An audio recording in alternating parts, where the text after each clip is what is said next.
everyone, welcome back to my channel. If you are new here, my name is Wendy, and today I'm going to go over my October wrap-up. I just recorded this entire video only to find out that my video did not record correctly. So this is round 2. If anyone is a YouTuber, you feel me right now. You feel my pain. I will try to have as much enthusiasm the second time around.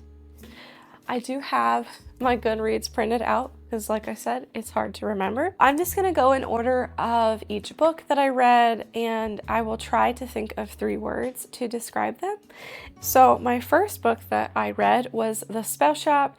This book was absolutely adorable. I loved every second of this book. I thought it was so cute, and it was just a gardener's dream fantasy to read, and so it was the absolute perfect book for me, and I highly recommend it. So if you love to garden and you love fantasy, this one is for you. My favorite character was Kaz, of course, who is the talking spider plant, and basically she is fleeing her town where the kingdom essentially is falling apart, and a lot of war is going on, so she flees somewhere safe and goes back to where she used to live in her family's cottage. And it is in this area that she begins to put together a jam shop in her old cottage and fix it up to make it look nice. And she starts trying to use magic spells to try and heal this town where so many things are dying off. And I really enjoy this one. I just think that it was too long, and so if I had any negatives, I would just say that it was too long. It was too long. It was about 100 pages too long.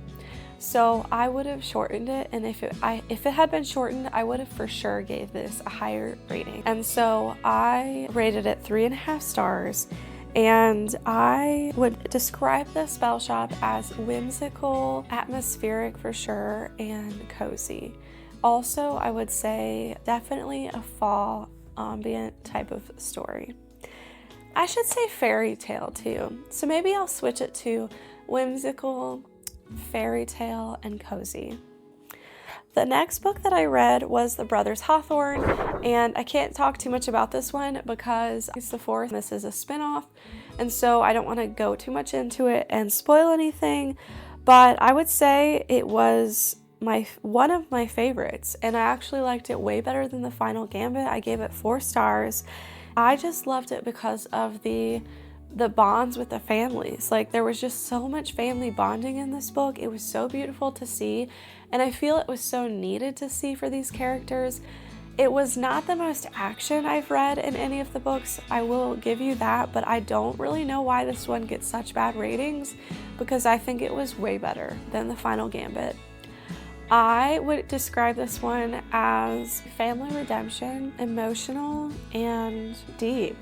I think this book went a lot deeper than the rest of the books in the series, and I really appreciated that. And if you like Grayson, who I absolutely adore, this book really showcased Grayson a lot more, and I feel like we really got to know him better as a person, and so I just really loved that about this book, and I think that's why I was so attached to it.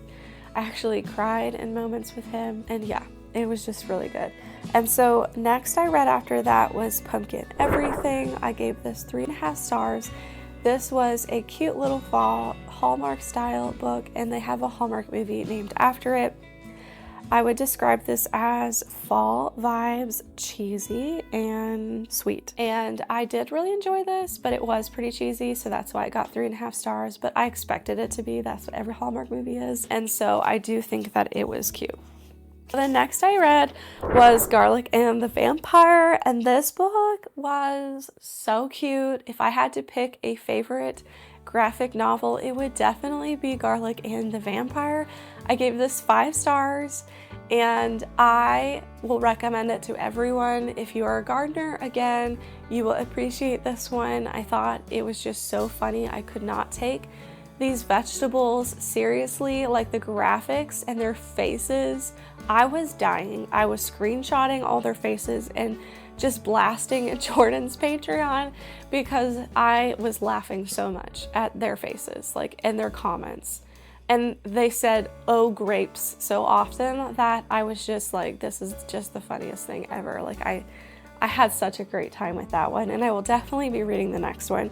So I would describe this one as hilarious, cute, and I would also say magical because it's kind of like a magical town and they are having to go see if this vampire is dangerous, and there's also a witch and all of these things, and so I would also describe it as magical. It was just a really good book. And then the next book I read was Small Spaces. For me, I have realized that I am not a spooky middle grade person. This book is a favorite of a lot of people, and I'm just not. I just don't really like spooky books. I don't get much from them, and so I think that's why, but also I don't find scarecrows scary.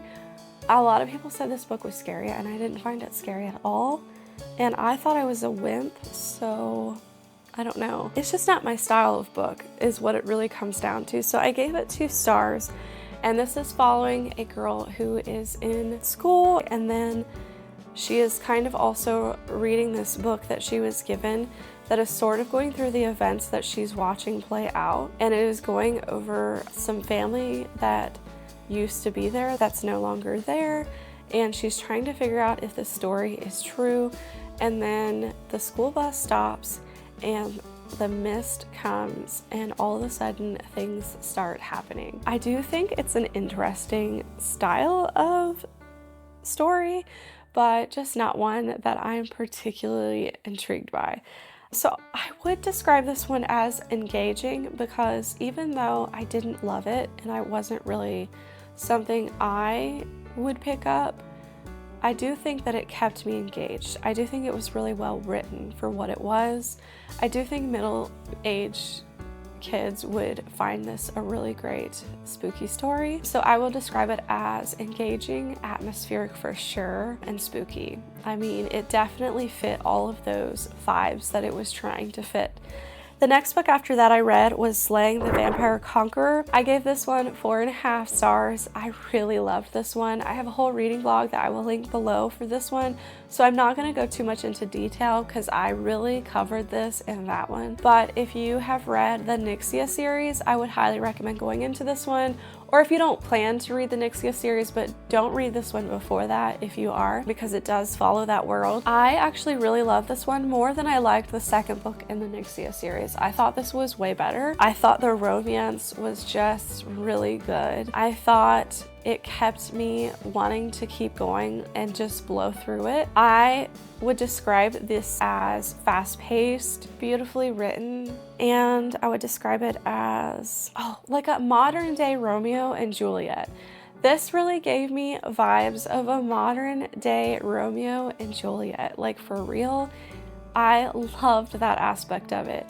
And I forgot to explain that she is a seer and he is a vampire conqueror, and it is her job to kill him. And he captures her thinking that he is going to use her and then get rid of her, and she willingly lets him capture her so that she can eventually kill him because that's her assignment. So you can see where I'm getting these Romeo and Juliet vibes, sort of. Just so good. So good. I definitely recommend that one. And also not a lot of spice. There was probably like 2 scenes. So I do appreciate that about this book. The next book was one of those random books that I just picked up on a whim, and that was Binding 13 and Keeping 13. Did I have this on my TBR? No, I did not. Did I plan on reading this year? No, I did not. Has it been on my want to read list for quite some time? Yes. And it's definitely not a book or a series I would typically like. It is a rugby romance. And I would say it's high school age. I don't know, none of those things appeal to me that much, but I loved it. I loved it. And I will say that there's a lot of triggers in this for child abuse, for bullying, for, anxiety, panic attacks. Just down the list of things. There is a lot of triggers because this is a trauma book. It is written about a kid who is being abused. So I would steer clear of it if that is not something that you can handle. There is a lot of language in this book, and typically I would DNF a book with too much language. I really would, because that is something that really takes me out of a story and something I just don't like, just because I think it's poor writing. However, in this book, I was so sucked in so quickly because I loved the characters so much. I wanted to know what would happen, and I was emotionally invested that I just blew through it, and I was surprised. There's also a lot of locker room talk, a lot of that. So I would just caution you into going into it, but I loved it. I laughed, I cried so much. Actually, I don't cry often in books, and I bawled. In Keeping 13, bawled my eyes out. I would say the only reason I loved these books is because of it making me feel something emotionally. Were there a lot of things wrong with it? Yes. Was it messy? Yes. But it pulled at my heart, and it had me in such a chokehold that I feel like I can't not give a book 5 stars when it rips my heart out. Like, I just can't.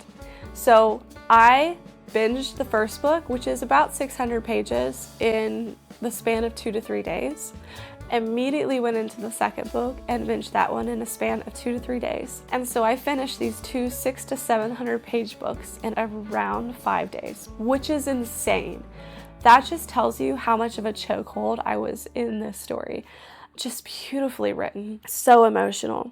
And I just really haven't had a book that makes me feel very much like this one made me feel. It's not something I could read all the time. Let me just say, I could not read this all the time. It's very heavy. So I would describe these books as emotional, gripping, and maybe just incredible characters. I feel like the characters in this book become like your family, and you become very invested in all of them.